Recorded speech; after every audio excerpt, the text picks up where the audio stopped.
What is the most brutal comeback you've ever heard? My high school principal once insulted my mother's English. She's not from America.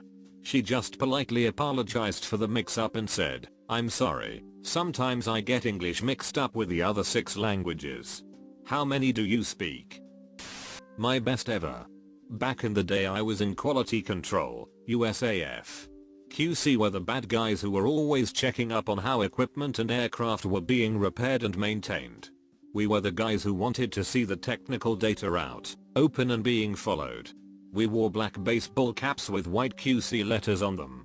One evening I wandered into the avionics building around the midnight shift change time. There I was spotted by a technical sergeant who did not like me much. He was surrounded by 3 young female troops, and apparently couldn't resist showing off for the man ducking with me. He said loudly, "Look out. It's QC, the queer chaser." I quickly replied, "That's right, Sergeant Boyle, I'll give you 5 minutes head start." The girls all burst out laughing, and the sergeant turned red, and never bothered me again. Which one of us is a city council member? Apparently the wrong one. Me, 11 years old, debating a CC member during an election campaign. Damn son. A few years ago, MySpace Tom was defending Instagram when someone tweeted, "Says the guy that was not able to keep a social network alive." MySpace Tom responded, "Says the guy who sold MySpace in 2005 for $580 million while you slave away hoping for a half day off." One of the greatest internet burns of all time. Check out James Blunt's Twitter feed. He's always pulling this shit on his haters. Hater, James Blunt is the worst singer of his generation. James, he's also mortgage free. I had a customer angry we couldn't take another company's gift card. He said, "Are you saying I can't read?" I said, "No, our store got sold. We can't take those anymore. The grace period ended 2 years ago." When he looked at the gift card again, he said nothing. His wife said, "I guess you can't read after all." I wanted to high-five that lady. My dad is a pediatrician. Someone said to my brother, "Your dad touched my balls." My brother's response was, "Yeah, and you paid him for it." Heard this from my brother who witnessed this after a night out a couple of years ago. On typical Saturday night, a drunk guy was standing in a long taxi line, talking trash and generally being a total douche to everyone around him to impress his lady friend for the evening. The people in line tried to ignore him for a good amount of time, but eventually they were pretty fed up with this ginger face moron. The douchebag eventually started talking to a bald guy in front him, saying something like, "I see you weren't the first guy in line when they handed out hair," to which the bald guy perfectly answered, "You're quite right about that, but when I finally reached the end of the line, they only had ginger hair left, so I didn't even bother." Laughter then proceeded, and the douchebag kept his mouth shut. This is why as a ginger I keep my mouth ducking shut. Too much ammo to use against me in a hair argument. Never bring a ginger to a hair fight. Was out one time with a very good friend of mine, some friends and their friends. Anyway, I just happened that these 2 very nice looking girls were left with me and my mate, while rest of the others were getting drinks or food. We all just did the usual small talk, and then it died off. Those hot girls were really not interested in us regular looking blokes. So after about 5 minutes of uncomfortable silence and ho-humming, one of the girls looking around says out loud to the other girl, making sure we hear it as well, "I wonder where all the good looking guys are at?" I instantly thought, "Yellow scum," as if that was not directed at us, and my mate, who had some self-esteem issues, as it was just started to hang his head slowly and slouch. Without missing a beat, I retorted, "They are all probably with all the good looking girls." My mate wore the widest grin I had ever seen, and I obviously had a smirk on my face I could not hide. So the 2 hot girls made humph sound and excused themselves, never to be seen again. Don't know if it's true, but definitely worth posting. Arthur Wellesley, 1st Duke of Wellington, 1769 to 1852. Undefeated general, most notably victor of Waterloo. Once, when a hostess at the Congress of Vienna apologized when a group of French officers turned their backs on him, he replied, I have seen their backs before, madam. Lady Astor, if I was your wife, sir, I would poison your tea. Winston Churchill, if I was your husband, I would drink it. I may be drunk, miss, but in the morning, I will be sober, and you will still be ugly. Churchill. Winston, don't play. Demi Lovato, well, some people work very hard for their dreams, but it's just not cut out for them. X Factor contestant, that's why you use auto-tune and I don't. A work colleague was sitting by himself, and I said, "Are you sitting with all your mates?" And he replied, "No, I'm sitting with all of yours." I was quite impressed with that. I, a Caucasian, was dating an Asian girl with the last name of Wang, pronounced Wong, who had a penchant for starting drama and arguments. Sick of the shenanigans, I once ended an argument with, "Whatever, I'm white and you're Wong." I don't think she spoke to me the rest of the night. When I was younger, my mother would take me grocery shopping weekly, and there was this cart guy who was slightly mentally handicapped, and my mother would always stop to talk to him for a bit. One day after going, this woman approached us and said, "Oh, I guess today is when they let all the retards out." Very calmly my mother responded, "It's so nice that they let you all out once in a while." It was awesome. This one happened to me. Absolutely brutal, but hilarious. I was on a job site with a co-worker named Scott, redoing some plumbing in an empty house. We had an iPod going, and a song by White Zombie comes on. I can't remember the name of it, but the intro has audio clips of a woman having an orgasm. I yelled to Scott, "Hey, I think your wife is here." He was sweeping up some dust after drilling a hole through some concrete, so he scoops it up, walks over, and very slowly pours it on the floor in front of me with a smirk on his face and says, "Hey Pat, your mom's here." My mother had been cremated about 3 weeks before this happened. Wrecked. On a New York City subway car, my grandma's friend was sitting with her, and as they were talking, her friend absent-mindedly started staring at a young group of men. Trying to be tough, one of them called over to her, saying, "Hey old woman, what the hell are you looking at?" And without missing a beat, she replied, "I'm not sure, but when I figure it out I'll let you know." These two ladies are going back and forth, jokingly, when the question of possibly fighting comes up. Lady A replies, "You're not worth the skin off my knuckles," and without missing a beat Lady B replies, "Stop dragging them across the floor and maybe you'll have some left."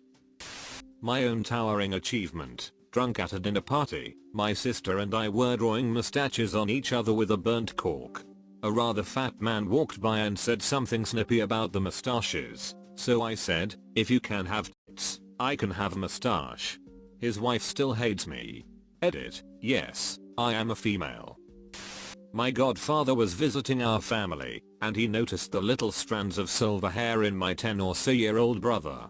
And he said to my little brother, "That grey hair means a part of your brain is leaking." My brother sensed the opportunity and said to the very white-haired man, "Can't be good for you."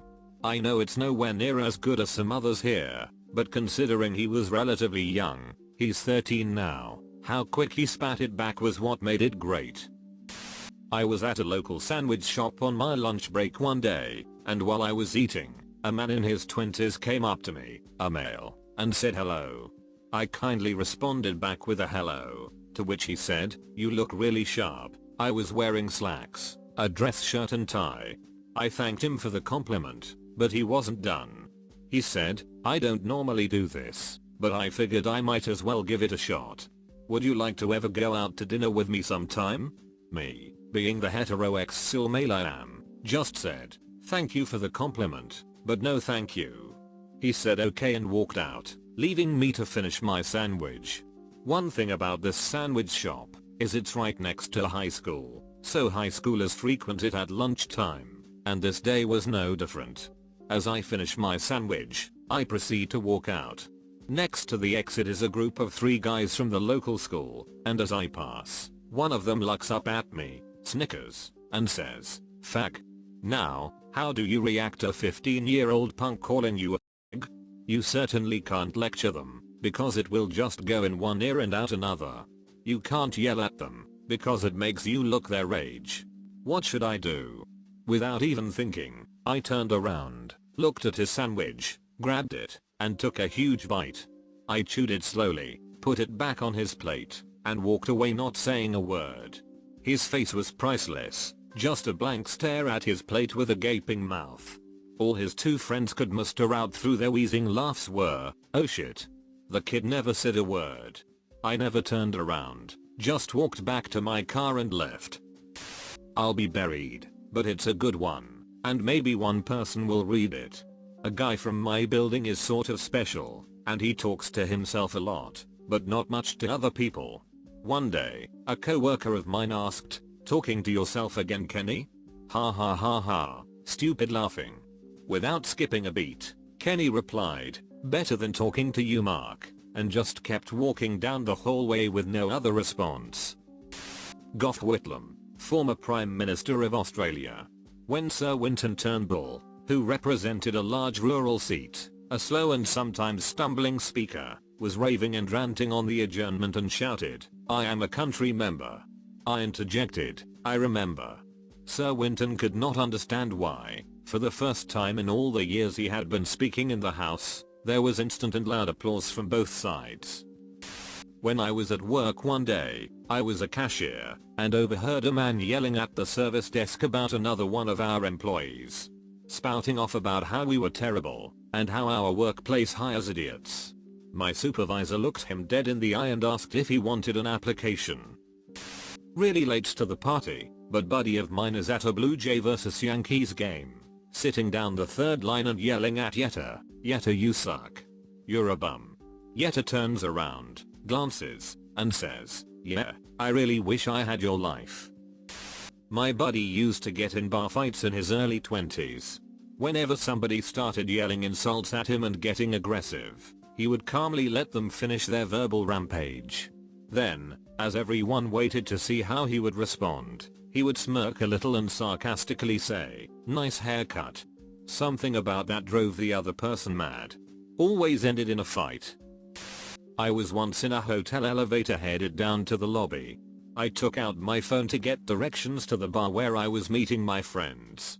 A woman in the elevator, who was part of a group of people I don't know, sneered at my phone and said, "Ugh, I hate technology." To which I replied, "Then why aren't you taking the stairs?" Her friends erupted in laughter, and she was completely destroyed. Philip of Macedonia, father of Alexander, sent a message to Sparta, "You are advised to submit without further delay, for if I bring my army into your land, I will destroy your farms, slay your people, and raze your city." The Spartan reply, "If." Philip and Alexander avoided Sparta entirely. I was with my family at the zoo gift shop. Went to buy some geodes that I could break open with my kids. Wife asked me why I would pay that much, $5, for a rock. Told her I paid more for the one on her finger. Rock purchase no longer contested. Not verbal comeback, but I saw these Tachora type girls arguing. I see one of them lick her thumb, and with a flick of her hand, smear the other girl's eyebrow. The smearer got her ass beat, but we all know who really won that one. Girl 1, I can drink a lot, I'm French Canadian. Girl 2, I'm Irish, I can drink more than you. Girl 1, yeah, but I can stop. Girl 2, oh, you know when to quit? Sounds like you're more French than Canadian. I tried. Guy at my work screwed up royally on a conference call. His boss was on the line listening in, shaking his head in disapproval. Immediately afterwards, the boss walks up to the guy, and the guy says, I know. I'm kicking myself in the ass already." Without missing a beat, the boss says, "Well, stand up then so I can kick it for you, because apparently you can't even do that right." A good friend from school, Mike, had grown up really poor, but was bad with money anyway, and was known for always being broke and blowing his money on crap. Once we were out at Wendy's getting some food, and we dared him to eat a pile of onions in exchange for a junior bacon cheeseburger. He did it, but was still hungry, so he started begging my brother for $5 to buy a meal. "No man, I gave you $1 for the junior bacon already," said my bro. "Come on man, just give me $5, I'll pay it back." He never had money to pay it back. They went back and forth for a minute before my friend got pissed and yelled, "Damn it, someday you'll be broke too, and I'm gonna have a bunch of food, and I'm not gonna give you a damn bite." Without missing a beat, my bro calmly says, "But Mike, how are you gonna get any food if I don't have any money?" Edit. I should add that Mike gave us as much shit as we gave him. It sounds like we were taking advantage of the situation at his expense, but that wasn't how it was. He pretty much lived with me and my bro during the summers in school, because his family kinda ostracized him for being the normal one. I wish I was making this up. His family was like the most backward family imaginable. They weren't the worst people, and had their issues to deal with, but I'll never understand why they treated Mike like a burden. The dude is still like a brother to me. My father, a Vietnam veteran Marine, in an armed robbery. Get on the floor. No, it's dirty. I have a gun. Son, I've been shot before. It doesn't hurt that bad. Slightly baffled, the gunman continued the robbery ignoring my father.